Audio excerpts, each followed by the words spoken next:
هر څوک سوشل میډیا کې خپل یو رول ماډل لري. یو څوک ته چې هغه فالو کوي ګوري دغه کانټنټ خوښيږي، دغه خبرې کول خوښيږي، سره هم ته ویډیوګان اپلوډ هغه خوښيږي. کله هم چې دغه خپل سوشل میډیا عادت خي ته وای چې والا دا سړی ډیر خدمات کشته، ډیر ښه کانټنټ اپلوډ هر څوک کتلی شي. یو خبر درته وکم، ته هم کولای شي چې دغه سه دی یو بل چا رول ماډل اوسې، یو بل څوک ته فالو کې و د ګوري وای چې والا دا څنګه خو کانټنټ اپلوډ خو ویډیوګان اپلوډ خو مواد تهیه کوي.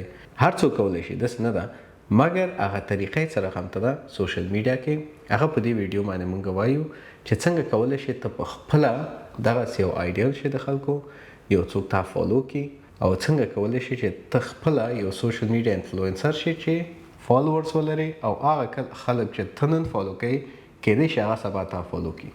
نو ویډیو تر اخره وګورئ، ډېر ښه مفیده ویډیو ده. ته به پوتنشل یا ته به هغه ظرفیت لري، مګر هغه طریقه باندې نه پوهېږي، هغه کار باندې نه پوهېږي، سټپس باندې نه پوهېږي، نو نشي کولی چې هغه ته شروع کړي. نو راځو د سټپس ته.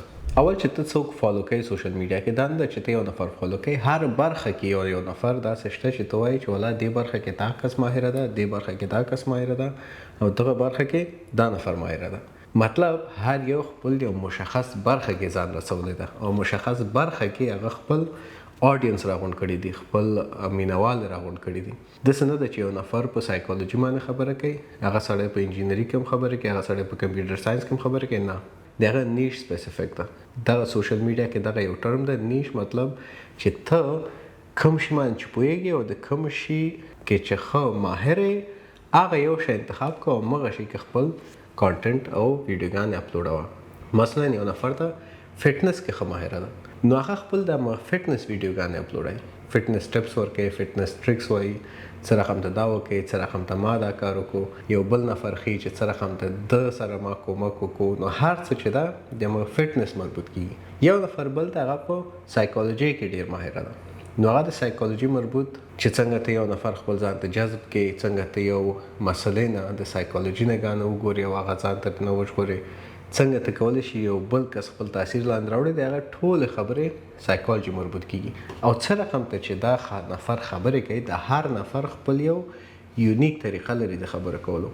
د تا د هغه خوښېږي، بل څوک داسې شته دي چې د هغه ټایپ ته چې څه رقم ته خبرې کوي د هغوی خلکو ته خوښېږي. نو ضرور نه ده چې د بل چا غوندې ته خبرې کول شروع کړي او ځان هغسې کړي تر څو تا خلک خوښ کړي ولې چې هغه یې خوښ کړی. نه، ته خپل کانټنټ چې اپلوډ کې ته خپل مینوال لري. داسې اوس نیش کې خلک پرسنل ډیولپمنټ کې خبرې کوي، فوډس، یو نفر ته صرف د خوراک باره خبرې کوي او خوراکونه ریویو کوي، یو نفر ټراول باندې خبرې کوي، یو نفر فټنس باندې خبرې کوي، یو نفر ټپس اینڈ ټریکس باندې خبرې کوي، یو نفر د موبایل ټریکس باندې خبرې کوي او څه رقم ته اپډیټس دي په هغې باندې خبرې کوي. سوال دا ده چې ته په کوم شي کې داسې ښیې، کوم نیش دا چې ته وایې او پوهېږې په دغه برخه کې که زه راونیسم زه کولی شم ډېر زیات کانټنټ په دې کې ریکارډ کړم، ډېر معلومات خلکو ته ورکړم.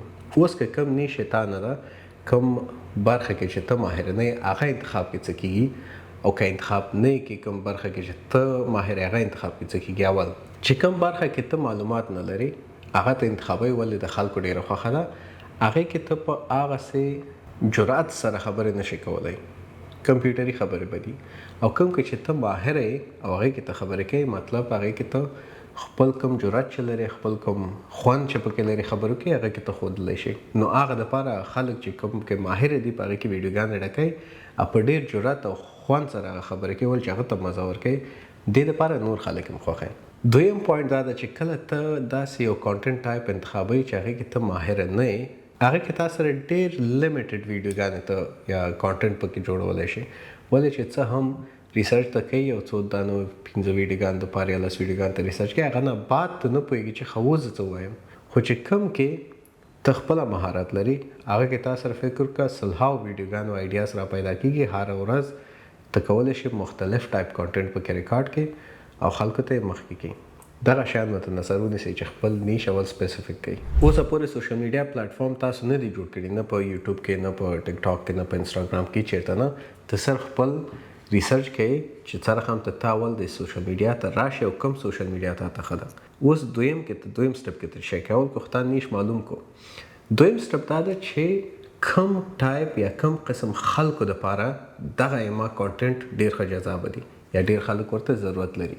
آیا چې دا کانټنټ زه لرم ځوانان یې ډېر ګوري که مشران یې ډېر ګوري، هلکان یې ډېر ګوري که جلګیان یې ډېر ګوري، هغه خلک دي چې پوهنتون والا دي که مکتب والا دي که پی ایچ ډي والا دي، نو هغه ته باید دا ریسرچ وکړي چې دا کوم کانټنټ ټایپ ده، کوم ټاپک چې ته انتخابوي، کوم خلک یې ډېر ګوري چې د هغوی خلکو په نظریه باندې ته پوه اوسئ د هماغسې کانټنټ ته اپلوډ کړئ. اوس مثلا که ته چیرې بزنس ویډیوګانې ریکارډوي او اپلوډوي، نو عموما پوهېږي چې دغه ویډیوګانې هغه خلک ګوري چې کاروبار لري او یا یې شروع کوي، مطلب 15 کلن او 20 کلن دا ویډیوګانې نه ګوري. نو که ته ویډیوګانې دا د بزنس مربوط ویډیوګانې ته داسې سټایل کې ریکارډوي چې هغه یو 15 کلن ټایپ هلک دپاره اوسي، خندا او ټوکې او کیژول ویډیوګان ریکارډوي، نو چې کوم اصل خلک دي هغه انټرسټ نه پیدا کوي، وایي دغه نفر خو په دې کې خبرې کوي مګر دغه کارونه یې عامه د داسې نه ښکاري ماته، نو هغه دې نه فالو کوي. 15 کلن تا په دا سټایل د خوښ ته مګر خبرې چې ته کوم کوي هغه باندې نه پوهېږي، نو دا باید ته مشخص وساتې.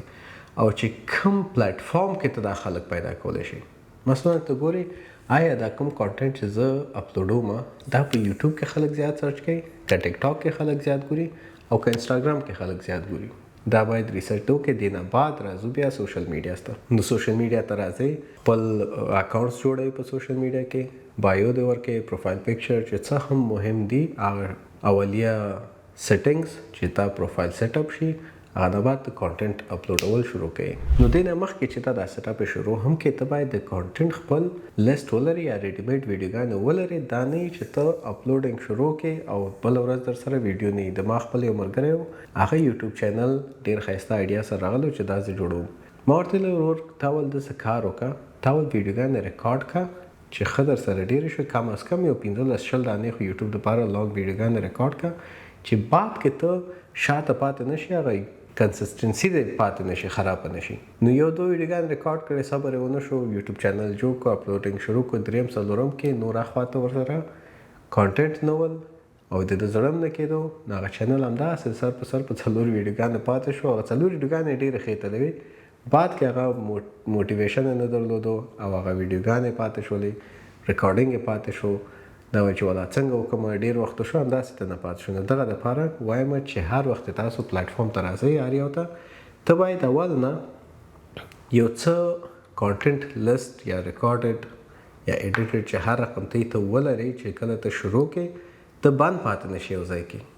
مثلا ته که 30 ویډیوګانې لري ټیک ټاک دپاره، یو میاشت خو ته تیار ویډیوز لري اپلوډولی شي، نو ته یو میاشت کې دا نه ده چې بیخي کار به نه کوي، یو میاشت ماینځ کې ته نور ویډیوګان ریکارډوي چې هغه یو میاشت بعد بیا ته اپلوډینګ دی وکړي. دغسې یو ښایسته سټراټیجي سره راشه، بیا ته سوشل میډیا پلیټفارمز جوړ کړه. اوس دا کانټنټ هم ته جوړوي، دې کې هم یو څو خبرې دي چې باید په نظر کې ونیسئ. دا ویډیوګانې هر څه ریکارډینګ چې ته کوې، ته باید داسې ویډیوګانې ریکارډ کړې چې خلکو ته یو ویلیو ورکوي.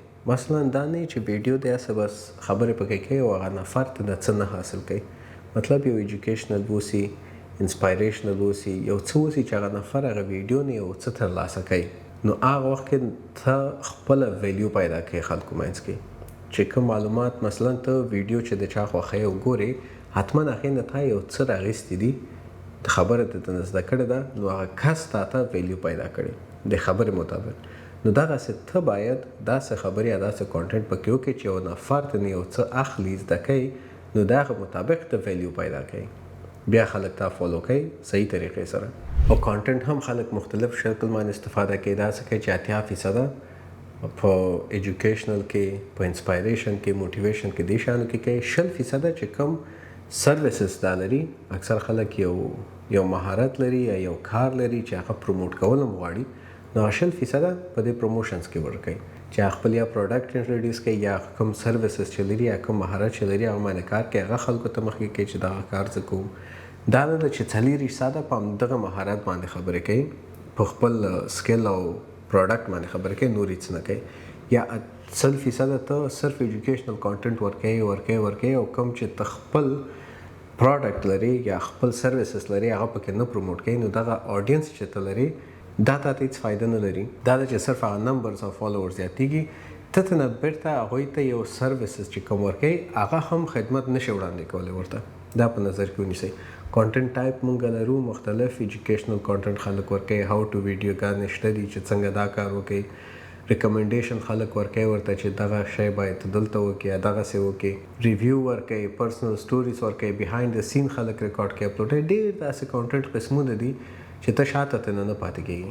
په دې 5م سټپ کې راځو د کانټنټ سټریټجي باندې چې څه رقم ته کانټنټ سټریټجي دی وساتئ. اوس هر پلیټفارم چې ته لرې یا هر پلیټفارم کې ته ویډیو ریکارډوي هغې کې مختلف قسم ویډیوګان خلک ګوري. مثلا یوټیوب کې چې کوم ده زیاتره خلک ایجوکیشنل ګوري او لانګ ویډیوګانې چې دي 8 دقیقې 9 دقیقې 10 دقیقې 15 دقیقې دغه ویډیوګانې خلک یوټیوب کې ګوري. ټیک ټاک کې دا ویډیو څوک نه ګوري. ډېر کم خلک که چېرې هغې ته ویډیوګانې ویو کړي. نو ټیک ټاک او انسټاګرام ریلز چې هر یو و هغې کې خلک شارټ لنډې ویډیوګانې خوښوي چې په 1 دقیقه یا نیمه دقیقه یا یو نیمه دقیقه کې هغه کوم پیام چې هغوی غواړي ترلاسه کړي باید ترلاسه کړي. نور که چېرې ډېر معلومات غواړي بیا هغوی زه یوټیوب کې سرچ کوي. نو یوټیوب چې دا سرچ بیس ده نفر زی هلته سرچینګ کوي ورته کانټنټ راځي، او انسټاګرام چې ده هغه خپله تا ته ریکمنډ کوي نو ریکمنډیشن بیس باندې تا ته ویډیوز راځي. نو دغه شی په نظر کې ونیسئ. بل دویمه خبره دا ده په دې کانټنټ سټریټجي کې ته باید کانټنټ کلنډر د معلوم اوسي چې ته کومه ورځې کم ویډیوګانې اپلوډوي او څونه ویډیوګانې اپلوډوي. هغه کنسسټنسي دی باید وساتل شي، هغه تسلسل دی باید وساتل شي پکې. دویمه خبر ده چې دا پوسټینګ ټایم د څه وخت ده، یعنی پوسټینګ ټایم څه وخت معلومیږي چې ته کله سوشل میډیا شروع کې اپلوډینګ شروع کې او څه وخت بعد تا ته انسایټس معلومیږي، مطلب هغه کوم د چینل معلومات دي چې دي هغه تا ته درکوي چې دغه چینل ده او دې چینل کې دي په دغه ورځو کې یا په دغه ساعتونو کې ډېر خلک فعال دي او ګوري تا چینل. بیا دغه ساعتونو مطابق ته خپل هغه ویډیوګانې اپلوډوي چې دغه خلکو دغه ساعتونو کې چې ډېر ګوري راځه په دغه ساعت کې اپلوډ کړه چې ډېر خلکو وکتله. بیا هماغه پلیټفارم څه کوي یا یوټیوب یا ټیک ټاک کې هر څه هغوی چې والا دغه نفر ویډیو ډېر کتل کېږي راځه دا پروموټ کړه نورو خلکو ته یې مور ورسوه، ریکمنډ یې کړه. بیا هغه ریکمنډ کېږي، نور خلک چې چا نم دي کتلي هغوی ته مور رسوي. دا د کانټنټ سټریټجي ده چې باید ډېر سمپل دا باید وساتئ. ډېر خبرې نور هم پکې دي چې دې نه باید ته اډینس راځي، ته هغوی سره باید کنیکټډ اوسې، میسیجز کې، کامنټس کې، ته باید انګیجنګ پوسټس وکړې چې خلک تا سره کنیکټډ اوسي. خو دا هر څه یو طرف ته. نو راځو په دې باندې خبرې کوو چې دا پیسې ته نه څنګه ګټلی شي. دا نه ده چې سوشل میډیا ته صرف اپلوډینګ کوي، ویوز اخلي، ته نه بیرته عاید هم درلودلی شي. یو خدام هر پلیټفارم خپل مانیټایزیشن ریکوایرمنټس لري. مثلا فیسبوک 10,000 فالوورز باید ولري او 3 دقیقې ویډیوګانې باید اپلوډ کړي چې هغه نه تقریبا کم از کم 1 دقیقه ویو ولري او خپل یو مشخص حد لري چې دغه نه پورې. یوټیوب باید 4,000 ساعته واچ ټایم ولري، 1000 سبسکرایبره ولري په 12 میاشتو کې دننه. همداسې انسټاګرام، همداسې ټیک ټاک. بیا هر یو خپل مختلف نور ټولز هم لري چې هغې له لارې هم تا ته پیسې درکوي. غیر د دې ټولز نه تا ته خپله نوره فایده چې ده، نور برانډونه تا ته اپروچ کوي، نورې کمپنیانې تا ته اپروچ کوي. کمپنیانې وایي چې ښه دغه برخه کې ته ډېر ښه کانټنټ اپلوډوي، ډېر ښه معلومات لري، د ما هم دغه برخه کې یو سروس دی، یو کار ده چې غواړم ته یې راته پروموټ کړي، پیسې درکوي هغه په سر. افیلیټ مارکیټینګ در باندې خلک کوي چې تا دې برخه کې معلومات د ښه دي، ویډیوګانې د ټول ښه دي، فالوورز د ښه دي. د ما هم دقسې سروسز دي. څونه خلک چې ته خپل فالوورز نه راوړې د ما دا سروسز ته زه تا ته هر یو نفر په سر 2% درکوم. نو همداسې چې ته کوم خپل سروسز لرې هغه په خلکو باندې خرڅولی شي او خلکو ته یې پرووایډ کولی شي چې دغه سروسز زه لرم، دې نه کولی شي فایده واخلئ په دغه نه قیمت باندې. دغسې نور هم ډېرې طریقې دي چې ته کولی شي سوشل میډیاس نه بیرته تا ته پیسې جنریشن شروع شي. نو بس همدغسې چې خپل کانټنټ ته کنسسټنټ وساتې نو همغومره ته په سوشل میډیا کې مخکې ځي.